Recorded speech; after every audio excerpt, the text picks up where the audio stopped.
Hey there, welcome Stardust and everybody else. So, this is called Project Jericho. But the idea is to introduce you guys to a place I like to call Grimlock.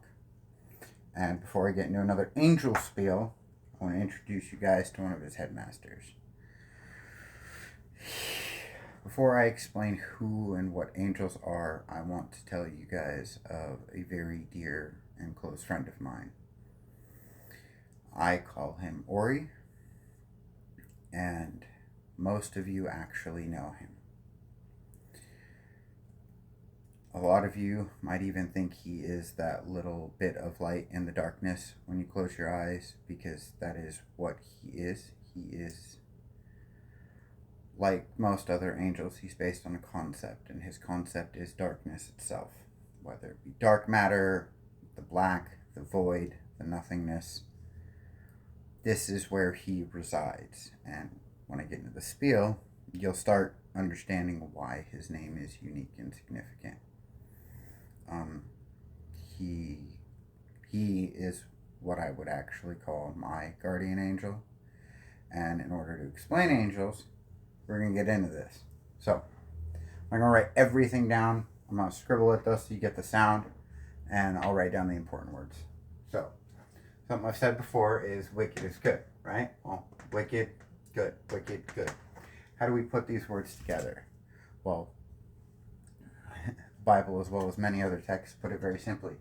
In the beginning, there was the Word, and the Word was God, and the Word was with God. So in the beginning, we got three things. We have God, the Word, and nothing.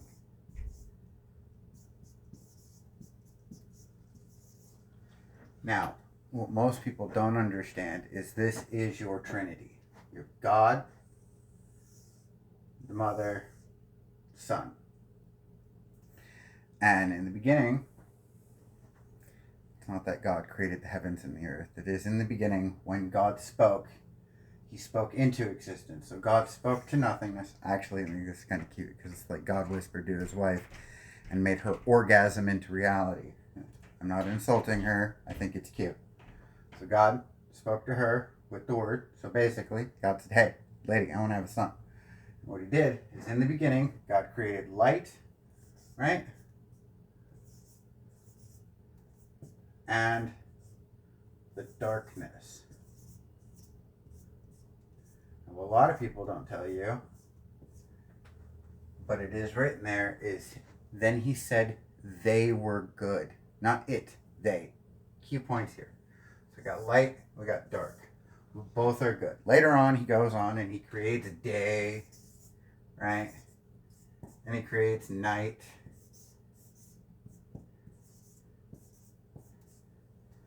And he creates the moon and stars and everything else.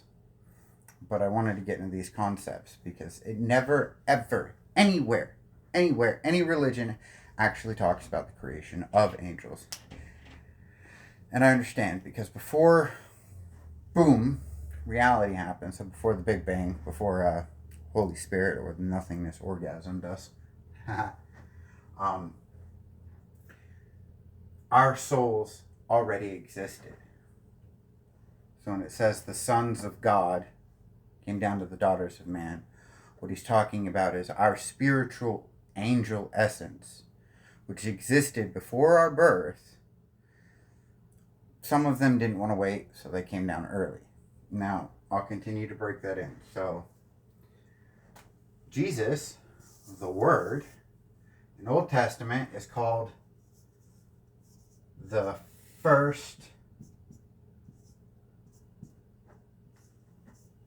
messenger, right? As I've always said, my spelling is kind of shit. I apologize now, but I have friends who believe in this now, so I'm a little excited. Anyhow, so the first messenger is actually an angel that constantly reoccurs in the Old Testament, but then he incarnates, so Word, first messenger, incarnates as Jesus. Okay, but I've already explained Jesus, just like our fallen brethren, is Nephilim. So we got this. We'll go into Old Testament. So we have God, right? Angels. And then God creates man. Well, man and angels create the Nephilim. And he says in the book of Enoch that the Neph souls will be trapped here until Judgment Day. And it talks about how the souls plead for God all the time when these things happen. Now what happens here, if you study other religions, is the Nephilim are also referred to as giants. So these guys, giants, right? Well, speaks in Enoch that the children of the Nephilim would turn on them. And these are what I call archons.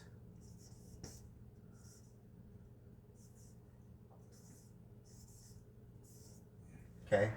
Now these archons are what we would refer to as the old gods. So Zeus, Odin, Akali, these all actually fit under archons, because if you read their lore, all these guys, all these old gods, are actually quarter bloods, right? They're 1/4. And their job is to kill their fathers. It very blatantly states this. They go to war, and in the end, while the fight is good, even the archons succumb to thinking they're gods. And man, as well as the Neph, start beginning to devour human flesh, and that causes great upheaval. God gets really upset and decides to do the flood, right? The historical flooding of the world. And he does this to wipe out all these guys, and unfortunately to wipe out these guys. Now, they continue to survive on in their own methods and ways, because we were talking about old ancient magic. Really, really bothers me is magic was created for man. If you read in those testaments, it actually talks about how these fallen angels, so the Watcher guys, came down and they taught man all these witchcraft things. I mean, let's face it. They taught us the cutting of root and stars and whatnot, right? Let's break that down to a numb level. They taught us medicine and space travel at creation. So we already knew how to do this. The fact is everything we work on is basically just reverse engineering all the way back into the old times. The problem we had back then is these false gods, so archons, Norse gods, Egyptian gods, these giants of old, so elemental beings, they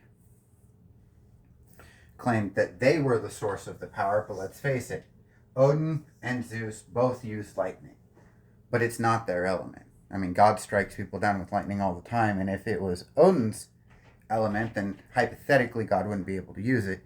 And I know you guys want to reverse engineer that and say, well, if it's God's element, then Odin shouldn't have been able to do it. But see, that's the point. God gave us all these tools and let us use them. That includes letting them use them, and they misuse them. But now we're getting onto a better track. We use electricity like it's a toy. So, cool stuff, right? So this basically should break down the concepts of angels and gods. These lesser gods actually become known as demons because they're the evil spirits. But they just want to help humanity. But they will lead wicked ones astray. That's why you have demonic possession and whatnot like that. I actually don't believe there's been a lot of real demonic possession since Christ because of his job he was supposed to do. Anyhow, this video is about up. I'll release the next one here in a couple minutes. You guys are beautiful.